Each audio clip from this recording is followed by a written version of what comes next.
Hello, everyone. This is Angela here, and I just want to talk about the visit that I had with my narcissistic mother. My son came, my son Patrick came, and I went, and my sister Geraldine and my son's girlfriend Sarah went to go visit my narcissistic mother. And so I just want to comment on the videos that I shared with everyone because I'm getting comments and people are asking questions. So I just want to talk about the experience and where we're at in the present day. First of all, no, I do not plan to go back to the nursing home to visit with my mom and to pick up a relationship with her or any of that because I know that there is no relationship there. I know that it's just not going to work. And so here's my take on what happened today at the nursing home. First of all, when we walked into the place, she was very surprised to see us. And she was very theatrical, very animated during the first initial greeting, and she had to make known to everyone, which was fine. I mean, it was a surprise, and you could see she was quite emotional,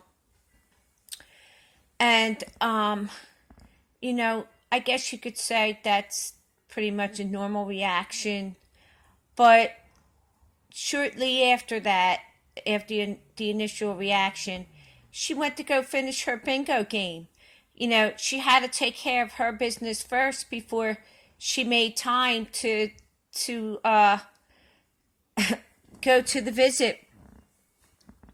So I kept myself pretty well restrained and only gave her what I felt that she could handle. I really wanted to say to her, you say that you loved me, but did you love me when you threw me out on the street with restraining order with no place to live? I mean, Patrick and I have a little bit of a different approach to this situation, even though he agrees that no contact is the best solution.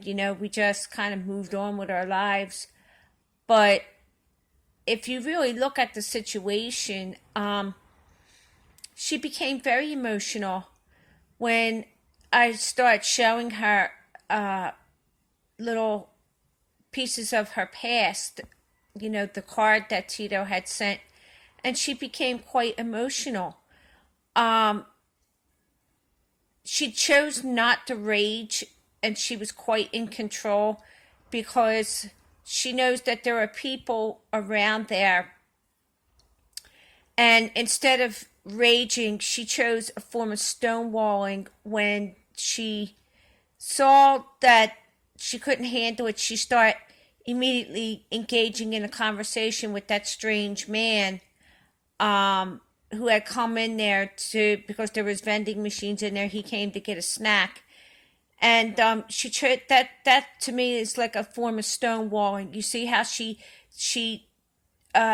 escaped accountability for her participation in 2009, and she's very cognizant of what had happened. She's very cognizant, of her past, and as well as her present situation. She knew what today's date was. She knew that her brother had died in 1967. She knew where our old neighbor had lived from the 1980s, so her long-term memory didn't seem to be impaired, and neither did her short-term memory. She did recognize me, and she did acknowledge me, but she did escape accountability by, she did two things. She cried, okay, and she also stonewalled. And then when the guy had left and she became agitated, she just said, hey, there's guards around here. And I had not even raised my voice. It was all about the narcissist escaping responsibility, escaping that accountability. I did not go there to get any type of validation. I went there to assess the situation and to show people the narcissistic personality disorder. The narcissist is never going to sincerely and generally be accountable for whatever they do. She just, when Patrick had said to her, you almost got me shot, you and this guy almost got me shot, and her response was, well, he moved off the street anyway. So what are you trying to say? That because Tito had moved off the street, that makes everything okay, that happened? We should just forget about this, that it was no big deal because this guy, it's all over now and this guy moved off the street.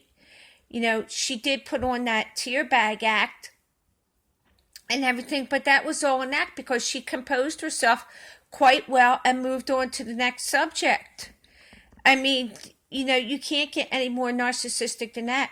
She had no choice but to acknowledge what was put in front of her, but she quickly found a way to escape it because she couldn't handle it. And I knew that about her, and I just, moved on. In my opinion, you could see the histrionic personality disorder because you could see all the jewelry, all the necklaces, and all the stuff on her arms, these bracelets and stuff. She was very, very animated like that. That's part of her personality. She's very emotional, hysterical, but she's quite in control as well. Meaning she knows how to play the emotion when it's for an audience to see, and then when we're by herself, she's quite calm and composed. And her conversation was basically all about herself. What illnesses she has and what the doctor said, and, who sent her a card on Christmas, who goes to see her. It's all about her. She just doesn't have any interest in the outside world. She, when she was asking, well, how's the baby doing, that wasn't even my grandson she was talking about. It was my sister's kids. That Junior, my nephew's kids. And, in the end, one scene where she talks about my little sister, she's like, tell Natalie I said hi. As if, she hasn't seen Natalie, my sister Natalie, since July 2009. And it was like just casually asking about somebody, that you hadn't seen in a while, like, oh, tell that person I said hi, as if they were an acquaintance. And the reason for that is because there's absolutely no emotional attachment between my sister and my mother. My mother really basically has no interest. And this is the reality of the ignoring narcissist. So she didn't rage because she's quite aware that security would do something about it. And I didn't want to push the envelope and to the point where I could get her to rage.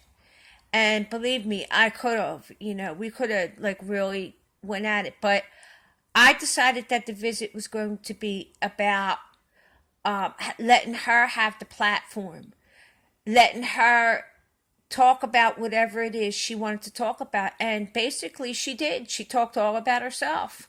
So that's my take on it. No, we are not going to reunite. That was all an act, okay? In the end, my mother has done that act so many times. And let me just say this. If the situation was where Tito had gone to see her, she would have welcomed him with open arms. She would have no problem with being all over that. Okay? Because he fed her narcissism. That's why she became very emotional with that card. That card fed the non-reality world of the narcissist. Okay, everybody, have a great night.